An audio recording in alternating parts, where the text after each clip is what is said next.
Good day everyone, I'm Jaya Lenel S. Mercado and this is my report about Constructivist Theory and Learning MTV MLE.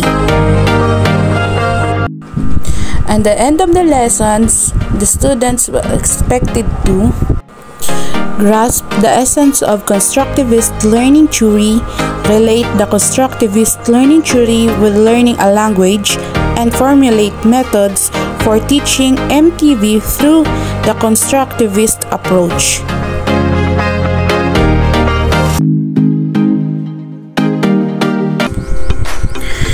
Jean Piaget and Lev Vygotsky are the two most recognized pillars of constructivist learning theory. Both puts high premium on how children acquire and construct meaning. However, unlike the behaviorists, both Piaget and Vygotsky do not view children as empty vessel or tabula rasa, waiting to be filled by an expert and learned adult. Constructivists agree that children are performed to learn and acquire language as they go through different developmental stages. Jean Piaget agrees that children are active learners who construct meaning from their environment.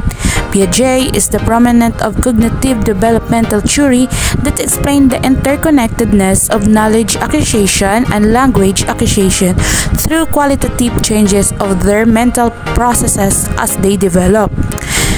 He views children as active learners constructing knowledge over time as they interact with their environment through developmental stage.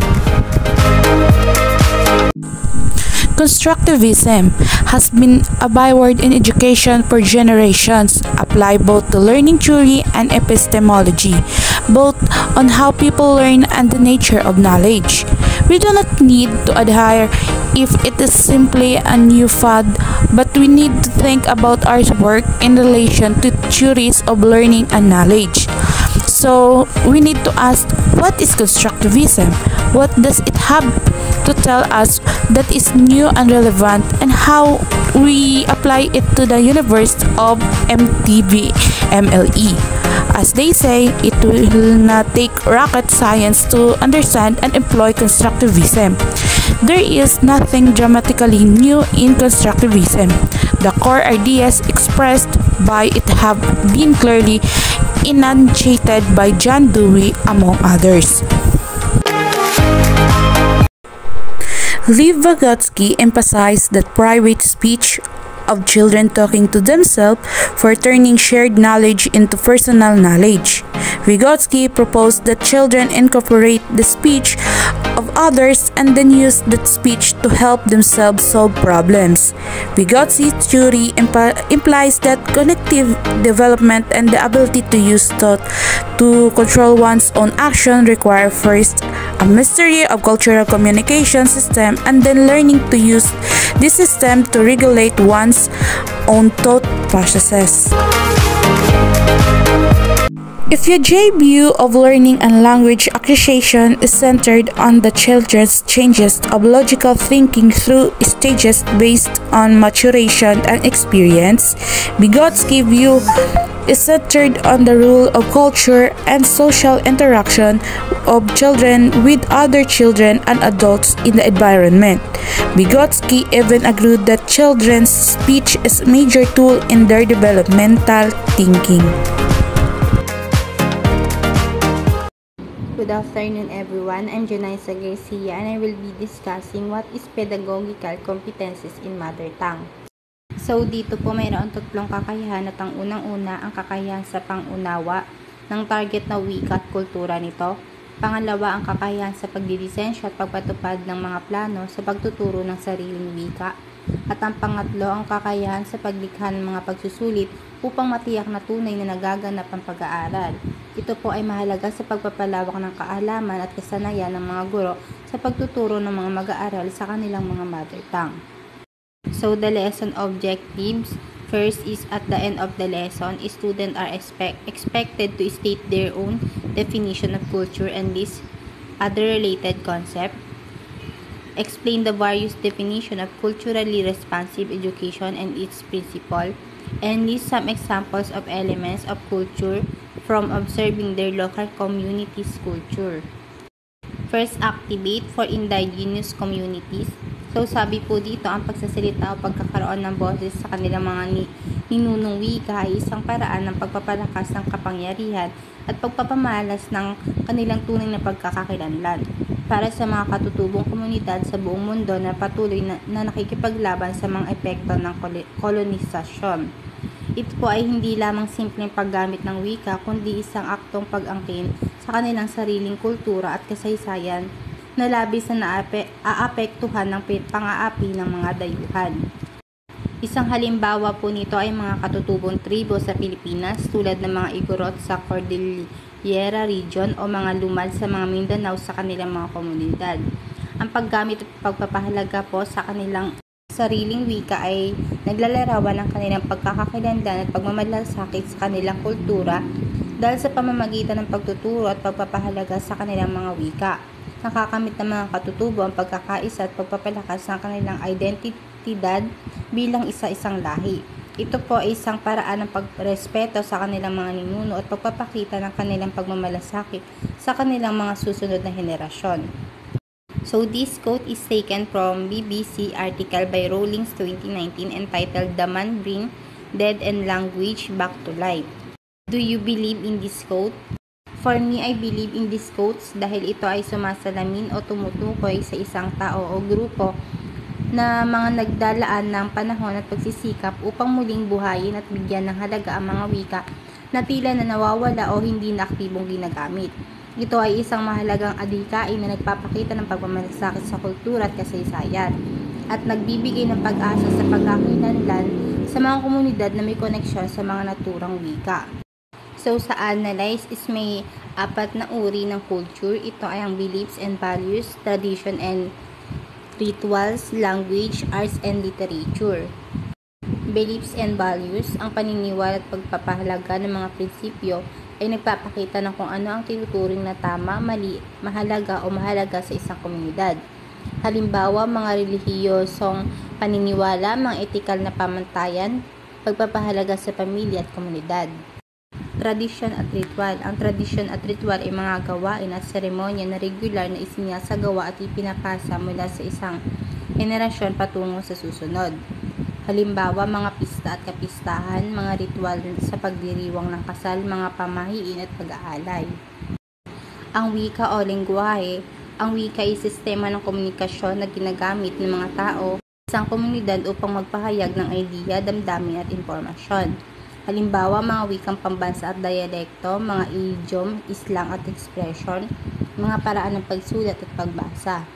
Sa sining at literatura, ang sining at literatura ay mga malikhaing paraan ng pagpapahayag na nagpapakita ng kultura, kasaysayan at mga damdamin sa isang komunidad.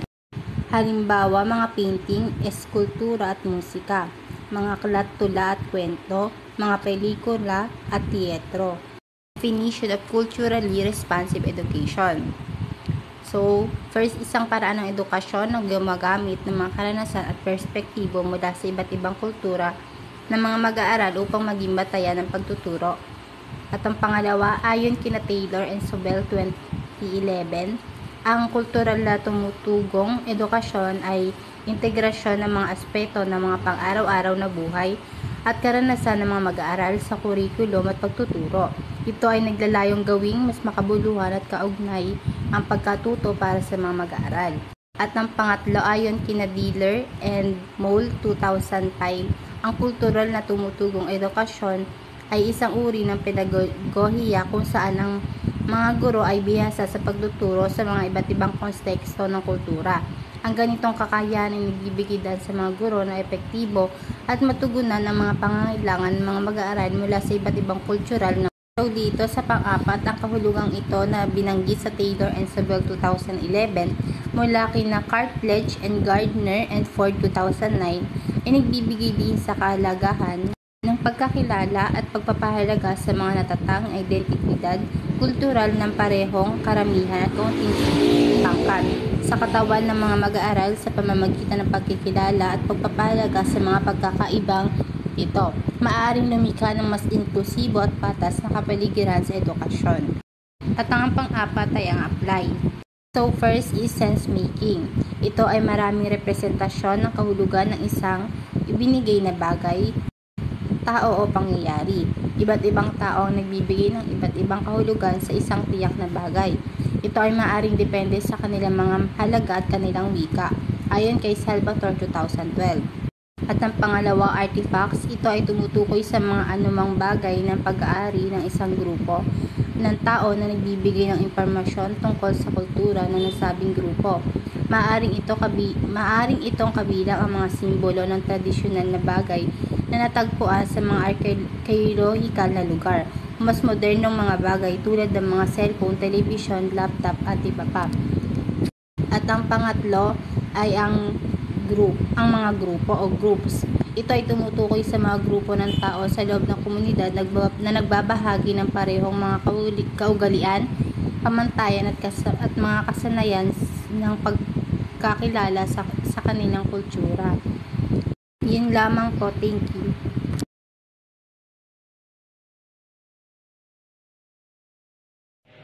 Lesson objectives.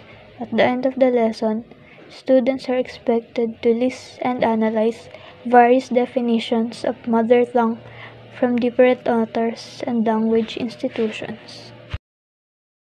Activate. Ayon sa UNESCO, ang mother tongue ay ang unang wika na natutunan ng isang individual mula sa kanyang pamilya, ang wikang kanyang nakagisnan at wikang kadalasan na ginagamit sa komunikasyon sa loob ng tahanan. Sa ilalim ng linguistika, ang mother tongue ay tinutukoy bilang unang wika na natural na natutunan ng isang tao mula sa kanyang magulang o pamilya. Analyze. Sa pamamagitan ng teoryang ito, sinasabi na ang mga kasanayang wika na natutunan ng unang wika ng isang individual ay maaaring magamit at mapalakas sa pag-aaral ng pangalawang wika. Ito ang nagpapakita ng kahalagahan sa pagbibigay diin ng pag-uunlad ng kasanayan sa mother tongue ng isang individual dahil ang mga ito ay maaaring maging pundasyon sa pag-aaral ng ibang mga wika.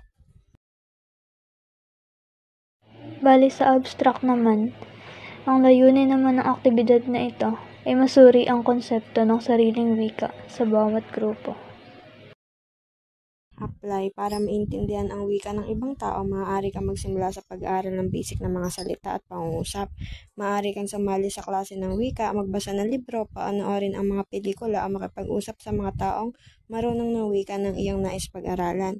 Importante rin na magbukas at magtiyaga sa pag-aaral ng bagong wika. Sa pamamagitan ng pag-unawa ng mga wika ng ibang tao, nagbubukas tayo ng pintuan sa komunikasyon at pagkakaunawaan.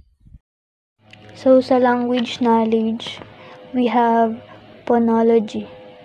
It is the study of speech sounds within a language, including their patterns and organizations.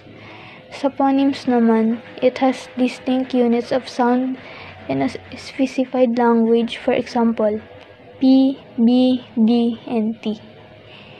So, sa morphology, it is defined as the rules of language. And sa morpheme, ito naman yung smallest unit ng word that has information about the word's meaning and purpose. Yung root word naman, this is usually nouns, verbs, or adverbs. Affixes. It is a letter or group of letters. It can be placed either or at the beginning. Sa compound words naman, ito yung combination ng two root words to form a new meaning. Sa syntax, ito yung sangay ng balarila na tumatalakay sa sistemang pagkakaayos ng mga salita sa pagbuo ng pangungusap. And when it comes to semantics, ito yung tumatalakay sa iba't ibang aspeto tulad na lamang ng pag-unawa sa mga kahulugan ng salita.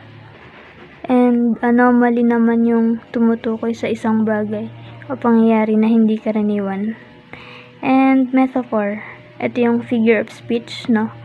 Where one object or idea is used to refer one another or idea for rhetorical purposes. And idioms, ito yung expression o salita na may di literal na kahulugan, kung saan ang kahulugan ng buong expression ay hindi direktang nauunawaan batay sa kahulugan ng mga individual na salita na binubuo nito.